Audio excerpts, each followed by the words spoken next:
22 अप्रैल को पहलगांव में हुए आतंकी हमले का भारत ने मुंहतोड़ जवाब दिया। उसके बाद बारी थी पूरे विश्व के सामने पाकिस्तान को बेनकाब करने की, और उनको जिनको जिम्मेदारी सौंपी गई थी उनमें से एक रेखा शर्मा जी हमारे साथ मौजूद हैं। रेखा जी, जिन 4 देशों में आप गए, किस तरह का उनका रुख रहा? हम 9 दिन के बाद आज 10वां दिन है। हम बहरीन, कुवैत, सऊदी अरेबिया और अल्जीरिया, ये 4 देशों में गए और चारों देशों में बहुत अच्छा संदेश गया भारत का। भारत ने जिस प्रकार से ऑपरेशन सिंदूर को लेकर अपने को डिफेंड किया था, जिस तरह टेरर अटैक हुआ और बार बार जिस तरह पाकिस्तान टेररिस्ट की मदद लेते हुए उनकी आर्मी भी मिली हुई है, ये सारी सच्चाई हमने सभी देशों के सामने रखी। कुछ भ्रांति थी जो पाकिस्तान ने फैलाई हुई थी, वो भ्रांति दूर हुई और सभी देश भारत के डेवलपमेंट के साथ जुड़ना चाहते हैं। सभी देशों को पता है कि विश्व की सबसे तेज़ी से बढ़ने वाली इकॉनमी जो है भारत है, वो इसका हिस्सा बनना चाहते हैं और अपने देशों को भी भारत की मदद से डेवलप करना चाहते हैं। बहुत सारे भारतीय इन देशों में बसे हुए हैं, वो भी बहुत अच्छी नज़र से देखते हैं, भारतीयों को बहुत अच्छी नज़र से देखते हैं। बहुत पॉजिटिव इफ़ेक्ट हुआ इस डेलीगेशन का इन चारों देशों में। मैम, ये भी बताने की कोशिश की गई कि ये नया भारत है, अगर पहले छेड़ता नहीं और छेड़ेंगे तो छोड़ेंगे नहीं और घर में घुस के मारेंगे। देखिए, ये बिल्कुल साफ कर दिया गया कि ये अब वो भारत है जो गांधी जी की नीतियों पे तो चलता है लेकिन दूसरा गाल आगे नहीं करता है। बहुत जम के पिटाई करता है जो सामने अगर आते हैं। हम पहले करते नहीं अटैक, लेकिन अटैक लास्ट हमारा ही होता है।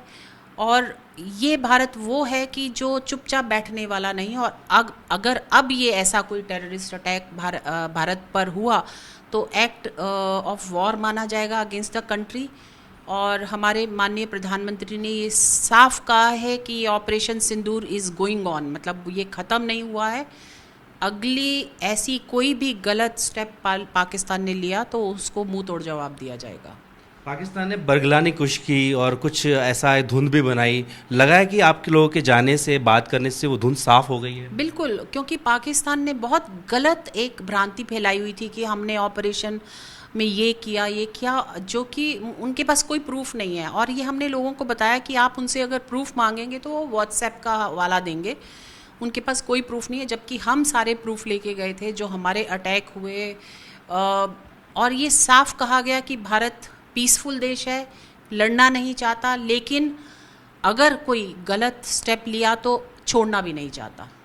मैम, एक चीज़ हमने और देखी, पाकिस्तान जो है कर्ज में डूबा हुआ है, भूखा नंगा है, फिर भी आतंकवाद को पनपने के लिए वो IMF से फंड मांगता है, उसको लेकर चर्चा हुई। बिल्कुल।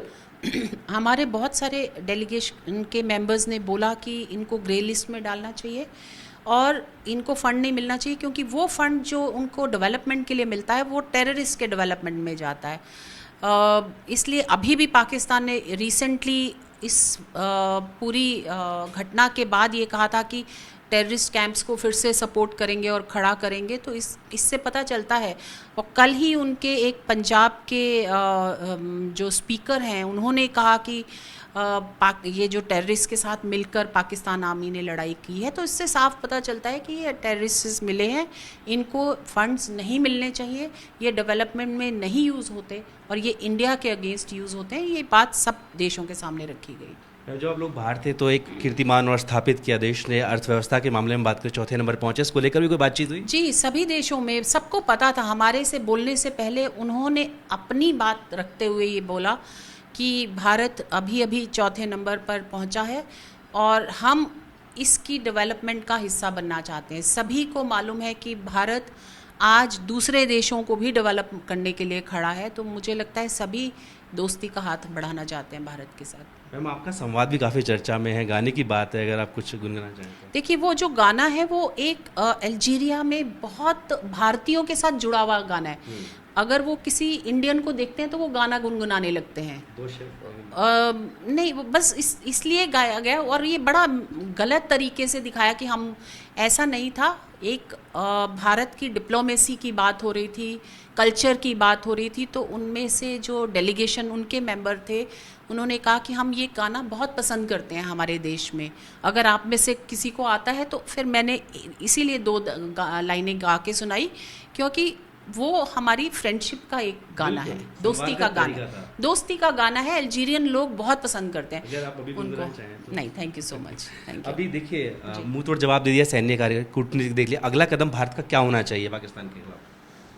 देखिए, अब हम सहेंगे नहीं बिल्कुल भी। मैं तो वैसे ही आर्मी बैकग्राउंड से आती हूँ और मुझे पता है हमारी आर्मी, नेवी और एयरफोर्स पूरी तैयार है। कोई उन्होंने गलत कदम उठाया तो इस बार कुछ बड़ा होने जाएगा।